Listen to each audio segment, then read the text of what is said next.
Assalamualaikum warahmatullahi wabarakatuh. Saya Khairul Amelia. Di sini saya akan mempresentasikan hasil jawaban UAS Aljabar Linear Elementer milik saya. Pada soal pertama, buktikan bahwa himpunan 100, 220, 333 merupakan suatu basis bagi R pangkat 3. Yang pertama yang harus kita lakukan yaitu kita misalkan himpunan ini sebagai V1, V2, dan V3. Kemudian kita harus mencari tahu apakah V1, V2, dan V3 ini merupakan saling bebas linear dengan cara menggunakan persamaan K1 kali V1 ditambah K2 kali V2 ditambah K3 kali V3 sama dengan 0. Setelah itu kita masukkan V1, V2, dan V3-nya, kita ubah menjadi SPL. Nah, setelah menjadi SPL seperti ini, kita rubah lagi dia menjadi sebuah matriks seperti ini. Nah, matriks persegi ini kita misalkan sebagai A. Lalu kita cari determinan dari A ini. Kita kalikan 6 ditambah 0 ditambah 0 min 0 ditambah 0 ditambah 0 sama dengan 6. Ternyata 6 kan tidak sama dengan 0, berarti determinan A tidak sama dengan 0. Berarti SPL-nya memiliki solusi tunggal, sehingga V1, V2, dan V3-nya saling bebas linear. Kemudian yang kedua kita harus membuktikan apakah S membangun R pangkat 3. Dengan rumus W sama dengan K1 kali V1 ditambah K2 kali V2 ditambah K3 kali V3. Nah, W ini kita misalkan ABC, terus K1 V1 ini kan sama dengan seperti di atas. Kita masukkan, setelah itu kita cari determinannya. Sudah terbukti bahwa ternyata determinan A ini tidak sama dengan 0.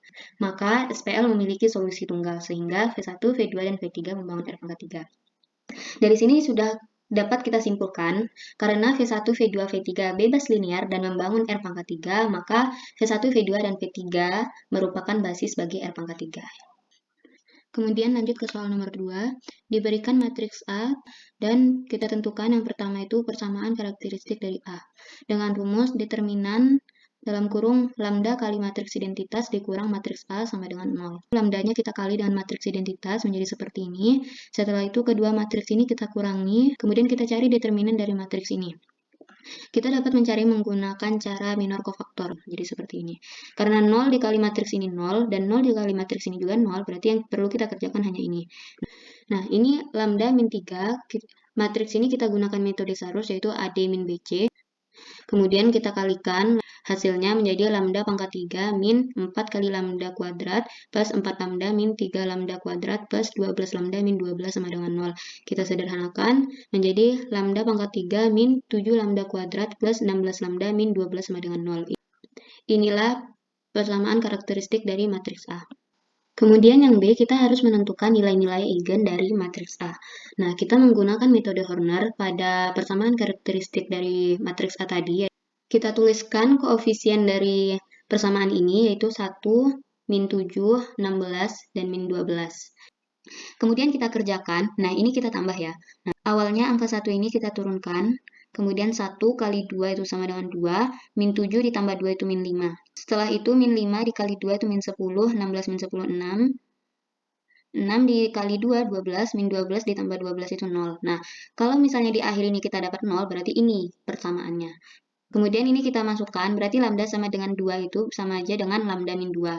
Nah, ini kita masukkan variabelnya, berarti lambda kuadrat min 5 lambda plus 6 sama dengan 0. Nah, lambda kuadrat min 5 lambda plus 6 sama dengan 0, kita faktorkan, ditemukan jadi lambda min 2, dan lambda min 3. Berarti nilai-nilai eigennya itu adalah lambda sama dengan 2 dan lambda sama dengan 3. Kemudian yang C, kita cari basis masing-masing ruang eigen dari matriks A. Menggunakan rumus A min lambda kali matriks identitas, kita masukkan matriks A dan matriks identitas dikali lambda ini langsung seperti ini ya. Nah, ini kita kurang, kemudian kita masukkan nilai eigennya kan tadi ada 2 dan 3. Nah, kita masukkan untuk lambda sama dengan 2, menggunakan rumus A min lambda sama dengan 2 ini, jadi 2 dikali matriks identitas dikali V sama dengan 0. Nah, ini langsung aja kita pakai yang ini, tapi lambdanya kita ganti dengan 2. Jadi matriksnya kita dapat 1, 0, 0, 0, 0, 0, 0, 1, 0. Nah, matriks persegi ini kita lakukan OBE. Kemudian kita masukkan matriks yang sudah di OBE ini ke rumus yang ada di atas. Jadi, matriks ini dikali X1, X2, X3 sama dengan 0, 0, 0. Nah, dari matriks ini kan yang tidak memiliki satu utama itu terdapat pada kolom ketiga. Jadi, kita misalkan X3 itu sebagai S, dan kita dapat ternyata X1 dan X2 itu 0.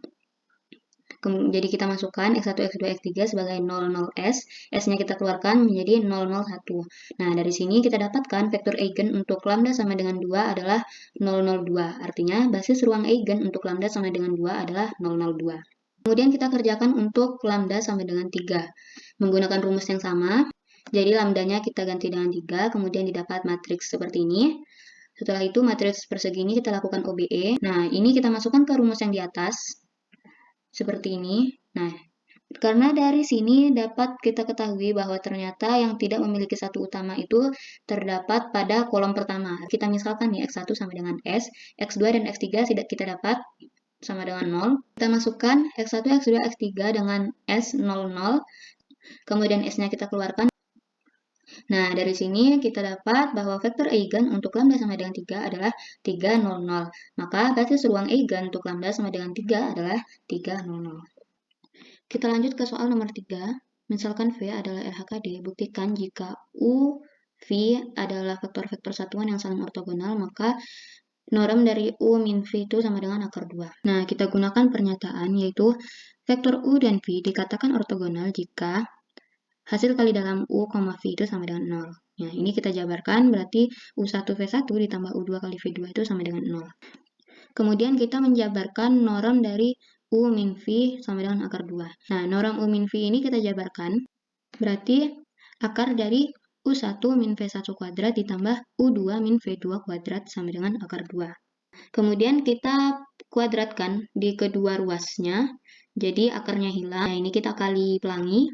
Setelah itu kita pisahkan yang kuadrat dengan yang kuadrat dan yang tidak dengan yang tidak. Jadi min 2 ini kan sama-sama min 2, jadi kita keluarkan. Nah, karena di atas sudah kita dapat bahwa ternyata U1 V1 ditambah U2 V2 itu kan sama dengan 0. Nah, kita masukkan ke sini 0, berarti 0 kali min 2 kan 0. Jadi kita turunkan jadinya sisa U1 kuadrat plus V1 kuadrat plus U2 kuadrat plus V2 kuadrat. Nah, kita gabungkan U dan U. Ini sama aja dengan norm dari U kuadrat ditambah ini juga norm dari V kuadrat sama dengan 2. Nah, berarti ini artinya norm dari U plus V kuadrat sama dengan 2. Kemudian soal nomor 4, jika diketahui bahwa vektor U1, U2, dan U3 membentuk basis bagi R pangkat 3, nah, transformasikan menjadi basis ortonormal. Oke. Nah, pertama kita harus mencari V1, V2, dan V3-nya. V1 itu sama dengan U1. Kemudian kita cari norm dari V1. Dengan cara ini didapat normnya 1. Kemudian V2 itu sama dengan U2 min U2, V1 hasil kali dalam per norm V1 dikali V1. Nah, kemudian kita masukkan matriksnya. Kita kalikan. Jadi ini menggunakan dot product ya. Nah, ini kita kerjakan, akhirnya kita dapat matriksnya adalah 0, 2, 0. Kemudian kita cari norm dari V2 dengan cara ini, didapat bahwa normnya sama dengan 2. Lalu kita cari V3-nya yaitu dengan rumus U3 min U3 kali V1 per V1 dikali V1 min U3 dikali V2 per norm V2 dikali V2. Nah, kita masukkan matriksnya, lalu kita kerjakan, sama seperti mengerjakan V2 tadi, dapatkan matriks dari V3 adalah 003. Kemudian kita cari norm dari V3 yaitu 3. Setelah kita mendapatkan V1, V2, dan V3, kita masukkan ke rumus ini untuk merubahnya menjadi ortonormal. Jadi W sama dengan V1 per norm V1, V2 per norm V2, V3 per norm V3. Ini kita bagi langsung dapat seperti ini. Nah, ini merupakan vektor-vektor yang membentuk basis bagi R pangkat 3 yang sudah kita transformasikan menjadi basis ortonormal. Sekian presentasi jawaban saya, kurang lebihnya mohon dimaafkan. Wassalamualaikum warahmatullahi wabarakatuh.